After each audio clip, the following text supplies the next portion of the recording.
t'a servi avec persévérance. Il est encore là, ce puissant roi d'Israël, et nous sommes en train de servir ce grand Dieu, et Joker Rocher est à son service. On va prendre la Bible dans le livre de 1 Samuel 17 à partir du verset 48. 1 Samuel 17 à partir du verset 48. 1 Samuel 17.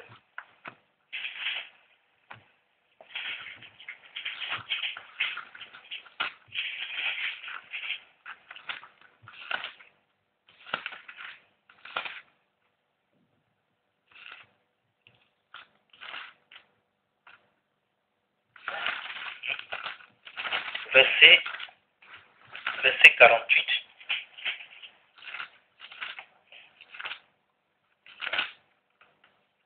Je lis 1 Samuel 17, verset 48.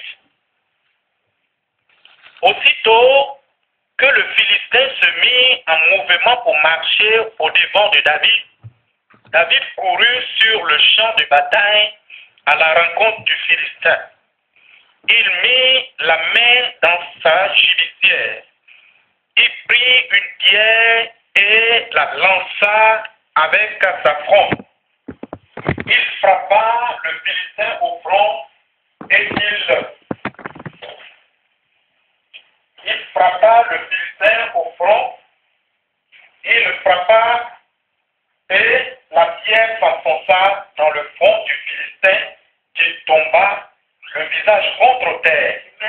Ainsi, avec une fronde et une pierre, David fut plus fort que le Philistin. Il le terrassa et lui ôta la vie, sans avoir l'épée à la main.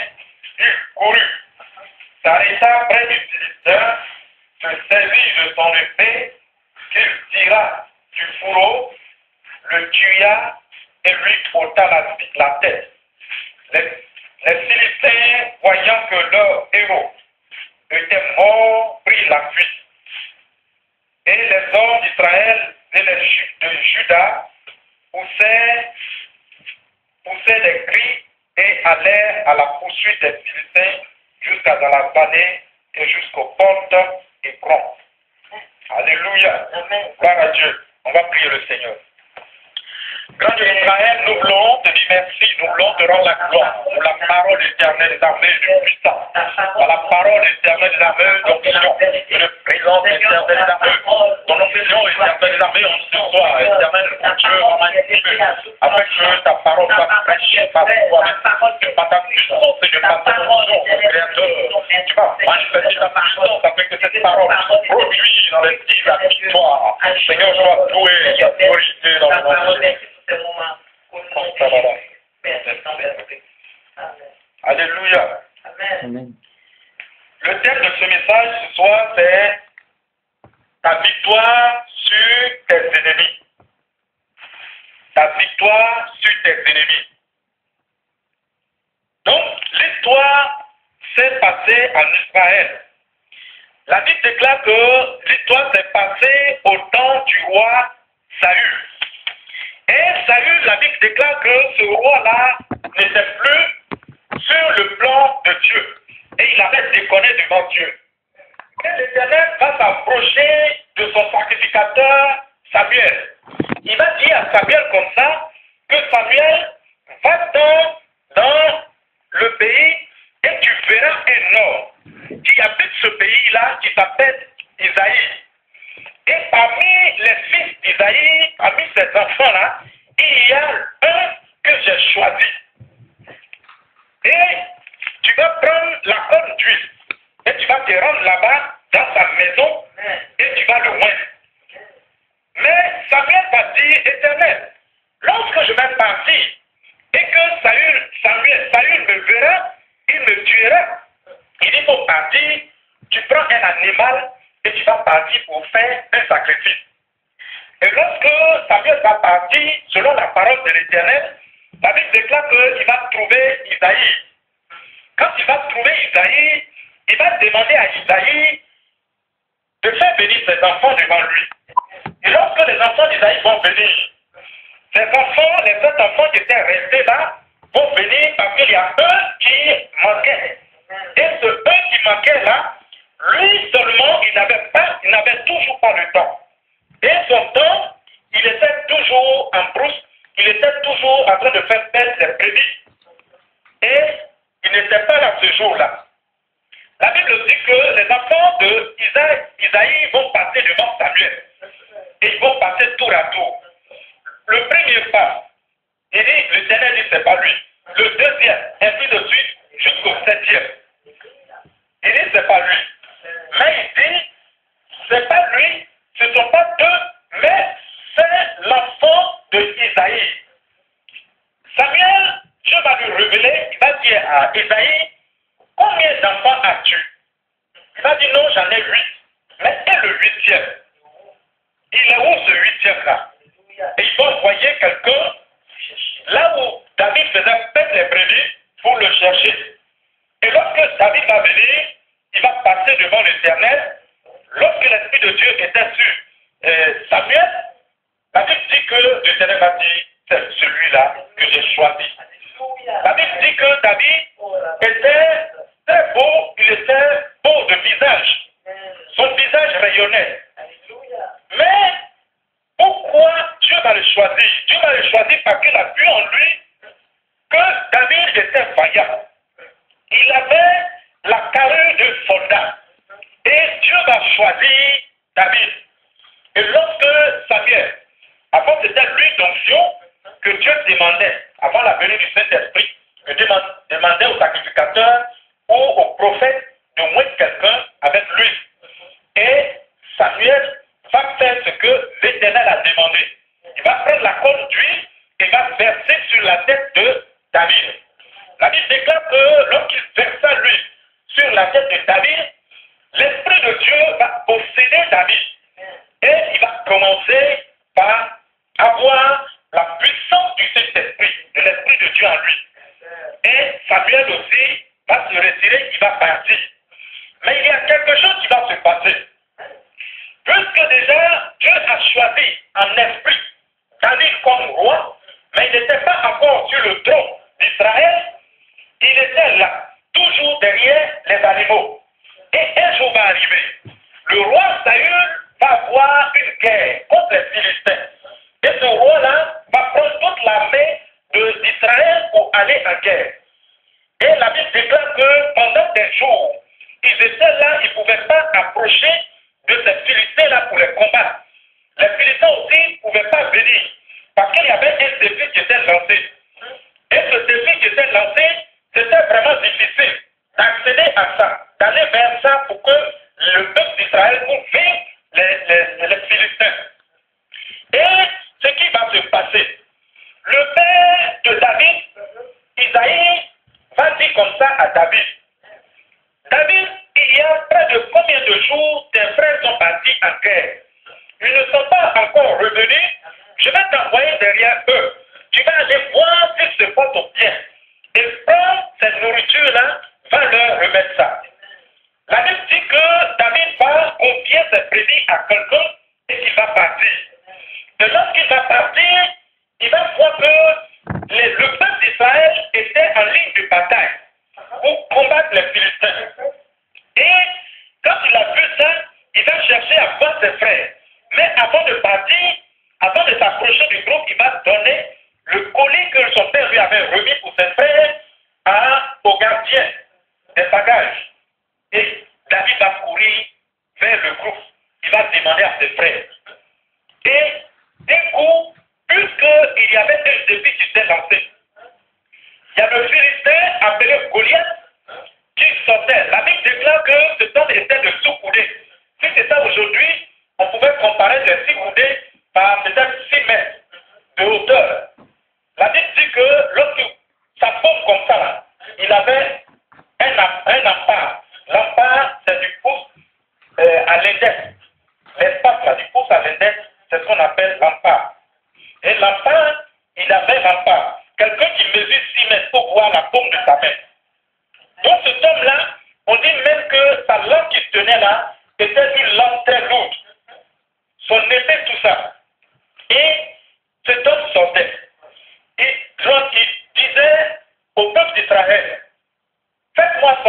quelqu'un, si cette personne arrive à me battre, nous, on sera esclaves chez vous.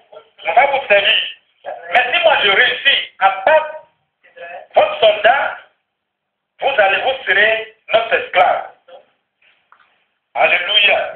Donc comme ça, tous les jours, pendant 40 jours que le peuple d'Israël était en combat, il y avait ce défi-là. Il n'y avait personne pour relever ce défi. Mais il y a quelque chose qui va se passer. Puisque dans le peuple de l'Éternel des armées, Dieu donne toujours son esprit à ses enfants pour combattre, pour avoir la victoire. Comme aujourd'hui, toi et moi, nous avons l'esprit de Dieu pour avoir la victoire. Car l'esprit qui est en nous n'est pas un esprit de timidité. L'esprit qui est en nous n'est pas un esprit de froideur. L'esprit qui est en nous n'est pas un esprit des autres dieux qui ne parlent pas, qui ne voient pas, qui ne peut pas marcher. Mais l'esprit qui est en nous est un esprit de l'Éternel des armées, un esprit guerrier, un esprit puissant qui combat pour donner la victoire. Donc David, étant dans la puissance de Dieu, va comme ça partir et un coup il va entendre parler ce Philistin-là. Et ce Philistin va dire quoi? Je veux une personne de chez vous qui va venir me combattre. Et à chaque fois, mais le roi disait aux troupes d'Israël que celui qui réussissait à battre ce Goliath-là, il lui donnera sa fille en mariage et encore lui donnera de l'argent, de l'or, et sera encore plus riche dans le royaume. Mais David, ils vont dire ça à David. David va encore poser la question à 2 ou 3 personnes. Mais David lui-même va aller encore derrière le roi. Il va dire le roi, qu'est-ce qui se passe? Et le roi va expliquer. Et David, avec l'esprit de Dieu qui est en lui, il va prononcer une seule parole. Il va prononcer une seule parole d'assurance. Donc, quand tu es dans les problèmes, dans les iniquités, dans les problèmes, dans les difficultés, il faut prononcer des paroles d'assurance. Il ne faudrait pas prononcer des paroles de peur. Quand quelqu'un est malade, par exemple, il ne faut pas prononcer des paroles de peur. Quand quelqu'un est dans les problèmes, ou toi-même tu es dans les problèmes, ta famille est dans les problèmes, ne prononce pas des paroles de peur. Mais David ne va pas prononcer des paroles de peur parce que l'esprit de Dieu qui est en lui est un esprit guerrier, un esprit de combat, un esprit de victoire. Donc David va dire comme ça au roi. Ô roi, vis éternellement, que personne ne se décourage pas de ce Philistin. Que personne ne se décourage pas de ce Philistin. Pourquoi? Parce que David avait l'assurance en lui que lui, l'esprit qui en lui pouvait battre le Goliath. La Bible dit que David dit au roi Saül, roi vit éternellement, moi je vais partir. Le roi va regarder David. David était petit de taille. Il était encore très beau. Il était petit. Et Saül va dire, non, mon petit ne parle pas parce que cet homme-là, il est dangereux. David va dire, roi vit éternellement, parce que ton serviteur, moi David, je suis un berger. Et un berger pas comme les autres. Un berger vaillant, un berger puissant. Et ton serviteur, lorsqu'il était derrière ses animaux, et qu'un loup ou bien un lion venait prendre l'une de ses brebis, je poursuivais ce lion, je l'attrapais, j'arrachais la brebis de sa gueule. Et puis ce lion, ou bien l'ours se tournait vers moi, je le tuais avec mon couteau. Quand le roi Saül a entendu ça, il dit, David, je te laisse partir, que le Dieu d'Israël t'accompagne. Alléluia. Donc aujourd'hui, quand tu as des problèmes, il faut te dire que l'Esprit de Dieu qui est en moi, il faut regarder encore le ciel. Il faut dire depuis le 3e ciel. L'Esprit de Dieu qui est en moi étant dans le ciel, a chassé le diable et les démons, a chassé le diable, celui qui s'est rebellé contre Dieu, l'accusateur de l'homme. Et le Saint-Esprit l'a dénaturé, l'a chassé du ciel. Et quand il est venu sur terre, il est en train de faire encore je sais que l'esprit, même l'esprit de Dieu qui est en moi, peut encore le vaincre. Donc c'est comme ça que David a pris les choses. Et David va partir. Mais avant que David ne s'en aille, le roi va dire non, ne parle pas comme ça, prends ma tenue de guerre. Et quand il va prendre la tenue de guerre du roi, il ne pouvait pas marcher parce que David était petit. Il va dire roi, laisse ta tenue et moi je pars comme ça. Et David a pris son habit de berger. Il a pris un sac, la fronde, et il a pris des pièces bien polies. Et il avait encore dans sa main sa fronde. Et il va partir. David va partir. Et David, lorsque David va s'approcher du Philistin, le Philistin va dire, regarde comment tu viens vers moi. Tu viens vers moi avec un bâton, comme tu viens taper un chien ou bien frapper un chien. Mais moi je te maudis au nom de mes dieux, les dieux philistins. Il va prononcer que moi je te tuerai et je donnerai ton corps aux oiseaux du ciel et aux animaux de la terre. David va lui dire, moi je te maudis au nom de l'Éternel des armées. À compter de ce jour, toi tu viens contre moi avec la lance et le javelot. Moi, je marche contre toi au nom de l'Éternel des armées. Mais je t'assure qu'aujourd'hui, je te tuerai, je couperai ta tête et je donnerai ton corps aux oiseaux du ciel et aux animaux de la terre. David, par la parole d'assurance qu'il a prononcée, il a eu la force. Le Saint-Esprit aussi s'est allumé dans sa vie. Et David va partir. Et lorsqu'ils vont se positionner, David va prendre une pierre bien polie, il va mettre dans sa fronde. Et il va commencer par tourner. Il va commencer par tourner. Pendant ce temps, David priait dans son cœur. Il dit, Seigneur Jésus, Saint-Esprit de Dieu, le Dieu créateur, toi le Dieu guéri, je sais que cette pierre que je vais lancer, cette pierre-là aura des effets sur la vie de ce Goliath, de ce type grand de taille, qui à chaque fois sort pour t'insulter. Toi le Dieu créateur, résultat Dieu, il t'insulte. Toi le Dieu créateur, résultat Dieu, il insulte encore ton peuple Israël que tu as ça. Donc à compter d'aujourd'hui là, cette pierre-là, dirige cette pierre, la Bible déclare que David va relâcher la pierre et la pierre va partir en direction du front du Goliath. La Bible dit que le Goliath avait un casque en airain, mais la pierre va transpercer le casque et va atteindre le crâne du Goliath. Et le Goliath va tomber le front contre la terre. Alléluia. Amen. Et Jésus David a battu le Goliath.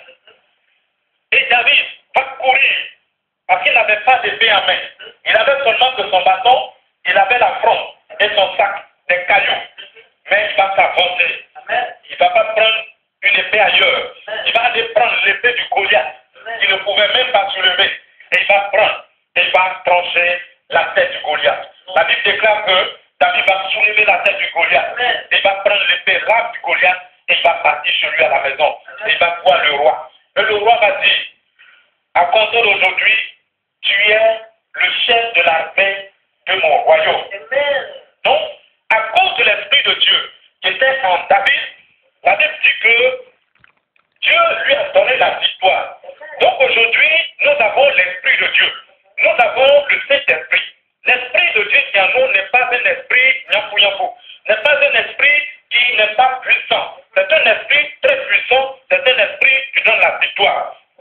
Donc, David, là, a battu le Goliath à cause de l'Esprit de Dieu. Pourquoi? Parce que Dieu l'a moins par son esprit. Au travers de l'huile d'onction que Samuel a versée sur sa tête. Et l'huile d'onction que Samuel a versée sur sa tête a cautionné la vie de Daniel. Donc aujourd'hui, c'est de même. Le Saint-Esprit qui remplace l'huile d'onction aujourd'hui est dans notre vie. Donc le Saint-Esprit se manifeste. Le Saint-Esprit nous dit que devant les situations, n'ayez pas peur, car je suis un esprit guerrier qui combat. notre vie tous les jours. Voilà David, il n'a pas pris quelque chose, n'avait peur de quelque chose et il a battu le Goliath. Il a battu le Goliath parce qu'il avait l'assurance en lui. Il a dit d'abord à Saül le roi que personne ne se décourage à cause de ce Philistin. Et ce Philistin-là, il n'est rien, il vaut rien. Et encore c'est lui qui sort pour insulter le grand Dieu créateur, pour insulter le peuple de Dieu. Donc, quand les problèmes viennent dans notre vie, quand les difficultés viennent, quand la pauvreté vient, tout cela, on n'a qu'à dire que ce sont l'ennemi de notre vie. C'est l'ennemi qui vient pour insulter Dieu, pour insulter le peuple de Dieu. Et que nous sommes capables, par la puissance et la force du Saint-Esprit qui est en nous, nous sommes capables de les battre. Nous sommes capables de les vaincre. Nous sommes capables de prendre le dessus. Nous sommes capables d'avoir la victoire sur eux. Donc vraiment que le Seigneur soit béni ce soir. La gloire du Seigneur.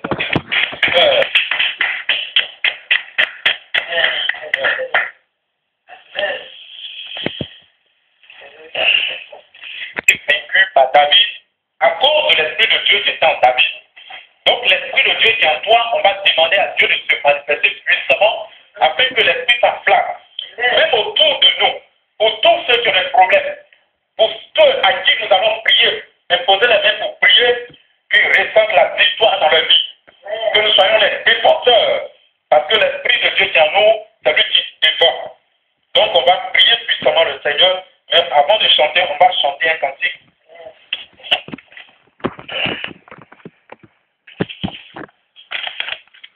Tu es tout pour moi, agneau de Dieu, tu es tout pour moi, tu es tout pour nous, agneau de Dieu, tu es tout pour nous,